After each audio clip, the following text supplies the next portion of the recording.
Hi, I'm Jeanette Bronée. I'm the author of The Self-Care Mindset, and I care a lot about people learning how to pause and listen and ask more questions better. And what's the best advice you've ever gotten? The best advice I've ever gotten is to invest in ourselves, to invest in myself. That's the one thing that keeps carry us through because I think we humans are so focused on fixing ourselves, and it really is about learning and growing ourselves. And that takes investment, it takes learning, it takes engagement with other people, it takes being curious, it takes all of those things. And if we think of investing in ourselves, and I'm not talking about just money, I'm also talking about attention and time and care, I think we grow, we rise and think of ourselves as we matter instead of trying to get that from other people. Mm, And it was an advice my invest in dad gave me. ourselves. Yeah. That was an advice Your my dad dad. gave you. Yeah, yeah, and he gave me that when I was worried about spending money or going to take a new course because I wanted to learn something. I was somebody who always tried to learn something new, and it didn't necessarily make any sense based on what I was doing. So it felt a little bit like I was like, "Oh, I'm wasting time and money because I'm trying this over here and this over there and that over there." And today, looking back, I really appreciate the diversity of the things I've learned because it grows Wow. me. Yeah. Yeah. Wow. Well, your dad was a very smart guy. So where do you think he got that, Jeanette? Where did he learn that? And what did he do for work? Yeah, well, my dad started out as a radio technician and ended up being an executive search consultant and had his own company very early on when what it was called headhunting and when people were really new to the idea that somebody else was out there looking for the people you needed. And he always said, I don't think of influencers as the people who are talking about themselves. That's not the people I look for. I'm not looking for the people who are shouting the loudest about who they are and how good they are. He said, I'm looking for the people that other people talk about. And so I always thought of this idea as influencers is not the people who are louder and talk about themselves, but really about being in the service of others. And that's something he really always taught me was giving, not giving back per se, but just more meaningful. Like that is part of what gives us more meaning in life is the connection we have with other people. Yeah, for sure. I mean that is so important, Yeah. I believe. Yeah. That is so important. So let's talk about that a little bit more, that investment in people, being in the service of others, and then we'll move into talking about power pausing Mm, because I think that's important. So how do we do that when we have to take care of ourselves mm, first? mm. I always think that we have this idea that taking care of ourselves always becomes this to-do list, right? And the reality is, and that's what my book is a lot about, is to think of self-care as a mindset because we have a mindset with us all day long. And that mindset is a perspective with which we think, it's the way we engage with other people, and it becomes how we make decisions. So if that mindset is, I'm not good enough, I can't do it, I don't, I'm not, then that is how we engage with other people, and our relationships will suffer. Our work will suffer.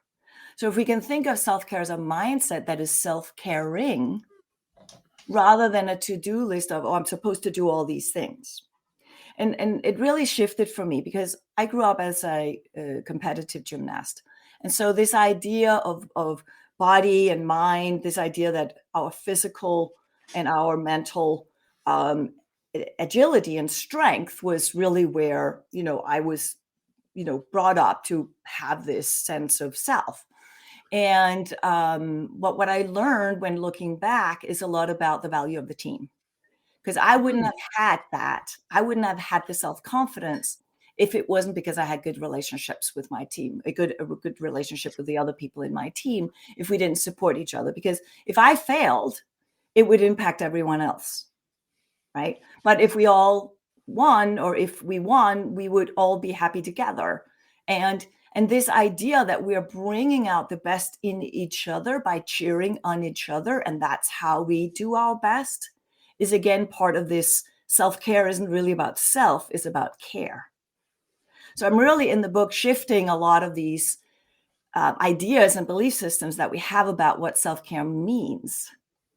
And so one of the big things that happened then when I later, I've gone through a lot of, you can call it trauma, but let me just say adversity and difficulty in my life, challenges that I had to really be adaptable and agile and keep thinking forward. And my dad, again, always taught me that. He taught me how to be curious about what's possible, even when it looks hard. And one of the things I learned about self-care versus care of others was when he was dying and I was his caretaker or caregiver. And for a while, I thought of it as caretaker. And I was running around doing all these chores and taking care of and, things like that. And then he said to me, hey, listen, he said two things that really changed how I look at myself and who I am in the world and how I engage with other people.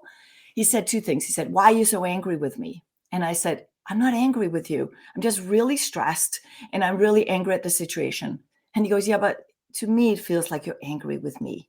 And it really had me pause and be like, wow, wait a minute. My stress is affecting him in a very negative way. And here I am. I want him to be happy. I want to do all these things for him. So I'm taking care of him, but I'm not in that mindset myself that is caring. And then he said, I don't need you to take care of me and do all this stuff. What I need you to do is come here, sit down, hold my hand, and talk to me. Or rather, talk with me. I want to know that you care about me. That's what matters. And that shifted everything. For the entire time that I was his caregiver, we instead cultivated a really deep relationship. And I could say goodbye in peace with him. He could say goodbye in peace. We did have the time to prepare. We had 5 months where we knew it was ending, but we just didn't know when. And it was really this idea that we were digging into the beautiful humanness that we have rather than the tragedy of what was happening. We were really together. We were just really building on good memories and things that could live on and lessons that I could take with me. And that was his point, right? He wanted to give me as many lessons as possible that I could keep using today. And I do. And I smile every time I think of him. Wow. Yeah. That makes me smile. That's powerful. And that shift from caretaking to caregiving that's so profound. Caretaking, doing laundry, cleaning windows, Yeah. making dinner, caretaking, caregiving, slowing down, Yeah. being present, Yeah. and saying, okay, I'm with you. I'm giving you my care. My attention. What a gift. Yeah. What a gift. So you mentioned there, that's a beautiful segue into talking about the power of the pause. Mm. The power of pausing that you reference in your book. And your book is masterful, by the way. There's so much there that we could talk about. I mean, really, we could spend 3 hours just going after this. We're going to focus today on the power pause because I think that is the universal truth, if you will, that we all need. But is that also from your dad? Did your dad tell you about the pause, or where did you get this, Jeanette? Yeah, in hindsight, he did. I didn't think of it that time. But in hindsight, he did because he always said, could you slow down a little bit so you can do it right the first time? Ooh, ouch. Ouch. What a nice man. I could get some of that advice. I slow down. Okay, so tell me. So dad gives you this gift, if you will. Yeah. Define it for us, Jeanette. What is the power pause? Yeah. So I didn't only learn it from my dad. I learned it because I studied mindfulness and Buddhism for many, many years. I think for 35 years now, I've been a student.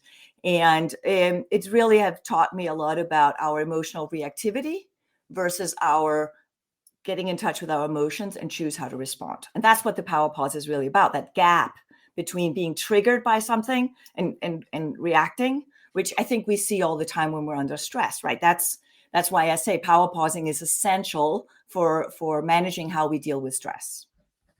And so we humans are running on instinct when we're under stress. We do what we've always done. We get stuck in the repetitive habits, patterns, the way of thinking, the way of acting and reacting and engaging with other people, right? And we get stuck in a protective kind of like fear-driven way of being. And so the power pause allows us that small moment, that gap in time to just say, okay, hey, before I respond, how do I choose to respond? How do I choose to engage? How do I choose even to think, right? We can choose how we think. Not if we don't pause, though. It's not like, oh, you choose your thoughts, but you do choose where you put your attention. And that was one thing my dad did teach me, because every time I would come to him with a problem or a fear, and that would actually be the worst advice I ever got was, don't worry about it, it'll be fine. And I still get that advice every single time, like all the time, right? People are like, don't worry about it, it'll be fine. I think that's the worst advice anybody can give, because you're not being heard. And so, for example, and my dad was a very embedded in leadership and how leaders could be more empathetic leaders. And this is already back in the 80s and 90s, when I was listening to my dad speaking to other people as a headhunter. He was extremely interested in what makes people do what people do and what is the patterns. And that power pause can shift our attention from all these things that are not working and what we worry about, and be like, okay, I'm really in the worry trap right now, or what I call the pothole. And that power pause can just be like, wait a minute, I can see my mind is like a hamster wheel going about what all the things I'm worrying about. I'm getting stuck. And I did that as a child. I would get stuck in these worry patterns. And I was like, you had to slap me to get me out of it, because I'd just be like, almost like an anxiety. And my dad would, instead of saying, don't worry about it, he would say, okay, tell me more about what you worry about. And now what would you do about it if the worst happened? Okay, now you know what to do about it if the worst happened. There's a good potential that it won't happen, but now you have a plan.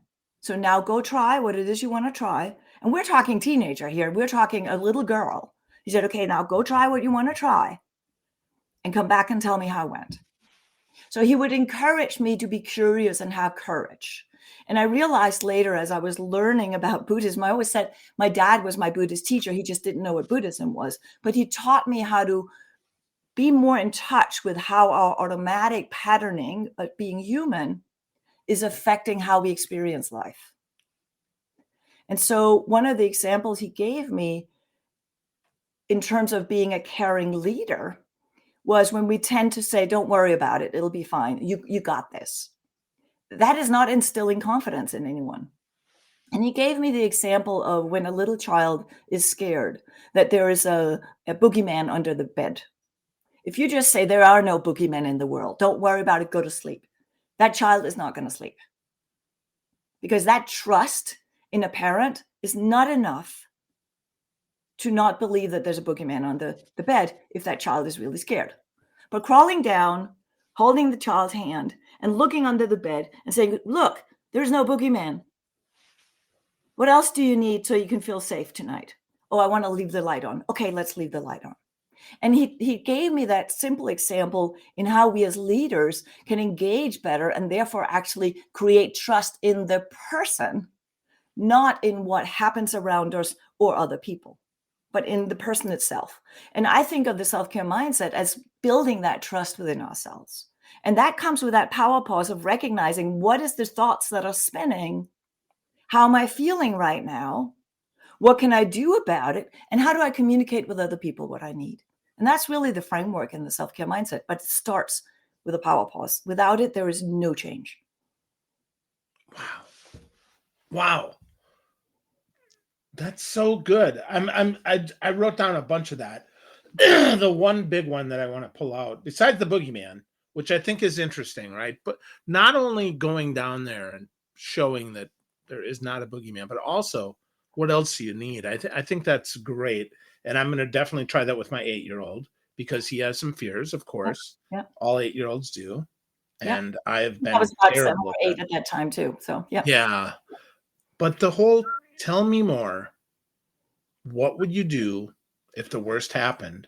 So that you have your plan Z, Yeah, and now you can make other plans that might be better than if the worst happened. That's so interesting. yeah, That's so yeah, interesting. yeah. So, okay, so that let's talk about the three types of power pauses, Mhm. Yep, because you talk about that in your book, and I think it's really important because I guess I pause there to think, where do I want to go? What do I want to do? But that's only one of the types of pauses. And that isn't why the pause is so important. It's not just that, but the intentionality, which mm, I think is super cool because my word of the year is intention. And I yeah, want to be more intentional. So let's talk about that, yeah, Jeanette. We yeah, have the pause yeah, first, like the actual boom, I'm going to pause. yeah, Okay. What's the power there? yeah. So I think of the 3 pauses as the 1 minute, 2 minute, 3 minute, or it could be longer, but, and the 1 minute pause is really that physical pause there just for a moment, say, "Okay, let me ground myself. Let me feel my feet on the ground. Let me take a couple of breaths. Let me just reset my system, let calm the nervous system down, and so that I can reclaim my attention and reclaim where I'm going and reclaim agency." You can think of it as the boxer that goes into the ring. If they go for those 9 rounds, but if they don't do that 1 minute power pause every 3 minutes, there's a good chance that they will still be stuck in the back in the round they were just potentially failing. And so the same thing happens when we're going from conversation to conversation or task to task. Our mind is trailing behind or running forward. So to get us into this moment, we can use the body to just pause there for a moment, anchor ourselves, come back. Inhale through the nose, exhale through the mouth. Inhale all the way into the belly. Exhale through the mouth. And already I'm thinking that you're probably feeling much more calm in your system. So such a simple way to calm the nervous system down. And we could do that as we're waiting for a Zoom meeting to start. We can do it while we're in a Zoom meeting. When we see ourselves feeling a little bit like, whoa, we can just calm ourselves down. And it could also just be that moment where we're like, okay, I'm thirsty here. I gotta get a sip of water. I'm dehydrated. It could be the more simple stuff that we need throughout the day to keep our mind fresh. But it also is that moment to just ground ourselves in the nervous system. And then the second pause is to check in a little bit more with how we're feeling. And so a lot of times I think we might feel irritable about something. We're in the middle of a conversation. We notice that we're feeling anxious. We notice that we're feeling, whatever we're feeling. And so the power pause with that is to check in and be like, okay, this is how I'm feeling. We're not fixing that. That's the same as saying, don't worry about it. You'll be fine. Like we tend to push away all that stuff, right? So reclaiming agency over how we feel and redirecting our attention onto how we want to feel is intention. So I always say intention fuels attention. So if our intention is to feel good, feel happy, feel engaged, feel positive, feel curious, feel courageous, feel confident, if that's our intention, but our intention is stuck over there because we're not feeling that way, we can simply ask a small question that says, okay, I'm feeling really anxious right now. What do I need so that I can feel more confident? I'm feeling really sad right now.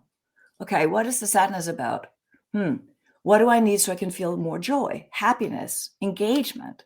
How do I feel more present right now? So if we're asking, what do I need so that I can feel however it is we want to feel, we're shifting our attention because we will answer the question that is being asked. That's how basic it is. Wow. That's how So basic it is. yeah. So to check in on how we're feeling, right? What Yeah. do I need Pause. Yeah. Yeah. so that I can? Yeah. And then What the do I third need so that pause I can feel good? Okay, I got you. Okay, sorry, go And ahead. the third pause is aligning with that, saying, okay, what is it that I'm really trying to solve here? how do I really get there? What are the steps I need to take? And now we're aligning with our mind and our growth mindset or our cognitive behavior that says, okay, what are the steps that I need so I can get there? And how do we solve this problem, whatever it is, right? We go into this more constructive mindset. So the first power pause is that physical. The second is that more emotional, how am I feeling right now? And then the third is more like, okay, how do we solve this? How do we move on? What are some of the ways what are some of the things we need so that we can solve this? Where are we going? So on and so forth. And really get constructive about that, because now we've shifted our attention based on the intention of what are we trying to achieve? Because if we're patching potholes all day long, which means we're just fixing worry, then we're solving the wrong problem. What we're doing is we're realigning with what it is we're trying to achieve. We're trying to achieve a cohesive team that works better together. Okay, what do we need so we can do that? Yes, we might look at some of the potholes and the obstacles. We might check in with how we feel so that we can use that as information. But what we really want to get to is, how do we solve the problem? Not in the old way that we've always solved problems. And that's, I think, is where the danger is right now, is that we're just going back to old habits. We're doing what we know works, and therefore we're stuck in old paradigms of how we work. And instead we can move towards, okay, what if we could solve this in a completely different way? What would it look like? So those are the three power pauses. But I interrupted you there. You had a question about the emotional part. No, I didn't have a question. I was just repeating you. So that's beautiful.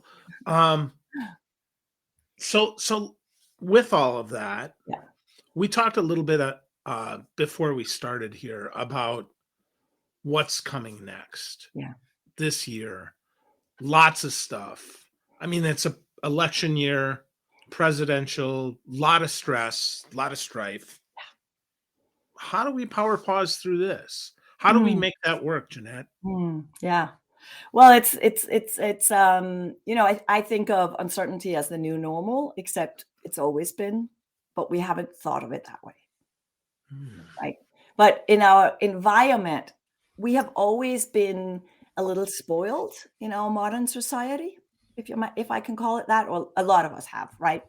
Not everybody, of course, because they have lived in uncertainty for forever and not been in charge of their own environment and so on and so forth. So I'm not dismissing that, but I am saying that a lot of us in sort of corporate or sale, like, entrepreneurs to some extent can recognize this feeling of uncertainty has always been there as well. And so I grew up in a family that on the outside looked very privileged, and it was, because I ended up being safe all the time. But my dad was an entrepreneur, and he failed many times and went bankrupt as well and had to rebuild himself. And so I am a person who is in constant fear of me not paying attention to something and therefore failing and ending up in the same way, right? Because we believe that patterns repeat itself, history repeat itself.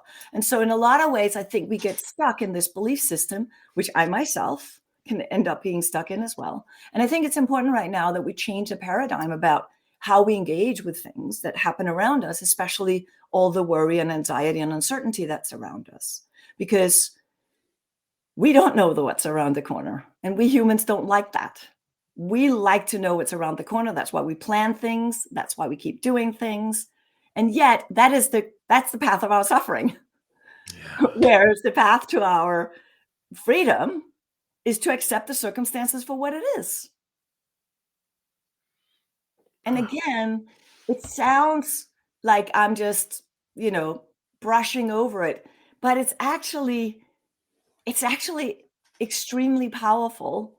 It's a small thing, and it sounds so simple, but I'm telling you, it's not easy to do. It's not easy to accept the circumstances for what it is. It really isn't, right? But the minute we do, we're free to make new choices. And again, I learned this. I had learned it through, Buddhism and mindfulness and studying all these books and texts and studying with many teachers about what does it mean to, like, happiness. What does that mean? And it means acceptance of our suffering, essentially, right? And it means acceptance of what is happening in our lives, which may be suffering. Human suffering is part of our history and journey. And yet, not getting stuck in the story of that, but using it to fuel what we choose to do going forward. And again, I learned that the hard way when I was sitting with my dad and he was dying, and it felt like we could have done so much had we known, right? He was diagnosed too late. My mother died because of a doctor's mistake, suddenly out of nowhere. So, I lost my parents a year apart and both of them to cancer. And it was just, I felt powerless in that moment. But for me to accept that circumstance, I could now reclaim agency over what I would do with the situation I was in now. And that is how I was able to create a completely different relationship to what was happening, and therefore both enjoy, for lack of a better word, and really dive deep into a beautiful relationship building with my dad over that time. And that came from acceptance. And him too. The minute he accepted, because he was struggling against it, he was like, I don't want to die. And the minute he accepted it too, we were both free to do something with the time we had left. And I think that's how a lot of times we think of uncertainty as we have to control it rather than navigate it. And so if uncertainty is the new normal and change is more fast than it ever has been, how do we ride that and be in the flow of that instead of holding on to what we know, which is what causes our suffering and our stress? And how fast can we adapt to something and say, okay, that's no longer the case. What do we need so that we can do this? What do we need? And so it's becoming more in the flow of things. You can think of it as water, right? It'll always find a way in. You see the rocks and the this and the that. The water isn't just going to stop there and be like, okay, I'm stuck here. It's going to keep finding ways and crevices, and it'll keep coming in, right? If you've ever had a leak in your house, you know that. Wow. Yeah. Well, that's so interesting. There's a Bruce Lee quote that says, "Be like water." Yes. Very simple, right? I mean, very simple. Yeah. But yet very, very hard to do. So help me out here, Jeanette. Help me out, because this is not my gift. I am not good at just acceptance. I want to fight it. I want to, I'm not Zen yet here. So help me out. Help me. How do I get started Yeah. with Well, this? first, let me ask you, if I may, and if you don't want to answer, that's No, go okay. ahead. Why are you stuck in not wanting to accept? What is it about holding on that makes you feel stronger? That's a good question. I think if I hold on, maybe it'll change Mhm. because I'm in control. Mm. And if because if it's up to me, I have a chance. If it's up to, the other individual, it's not. Well, let me then make sure we talk about the same thing here. Are you saying holding on to the way things are, or holding on to your intention for what you want to try to achieve? Holding on to the intention of what you're trying to achieve Yeah, is, I guess it's kind of holding on to what was, right? Like, yeah, holding on to what was is yeah. a little bit of a waste of time. Sorry, Phil. So Phil is wasted. All right, I got it. No, okay. So, all right. So But I but buy if you're that. but if you're really intent on your intention, Yeah. that's different. Okay. You still want to get somewhere, Yeah. but we'll find a different way to get there. That's different. That's Mm, resilient. But you're thinking of resilience as holding on to what was, and I'm just going to fight against because that's control. It's actually not. It makes you more fragile. There's a Chinese saying that the taller the bamboo, the deeper it bows. That's in terms of humility and feeling humble. But there's also another saying that is that the stronger and the bigger and the older the tree, the stronger it looks, there's a good chance that that's the first that will fall in this storm because it's so rigid. Whereas the young tree will just bend with the wind. And a lot of us think of strength and resilience as that strong tree that's just standing there and doesn't move. But all the trees in my area that fall over and take away my power every time there's a storm, it's not the new young trees that bend. It's all the old trees that are standing there getting either broken or uprooted. Yeah. So it's not austerity that gets us through this.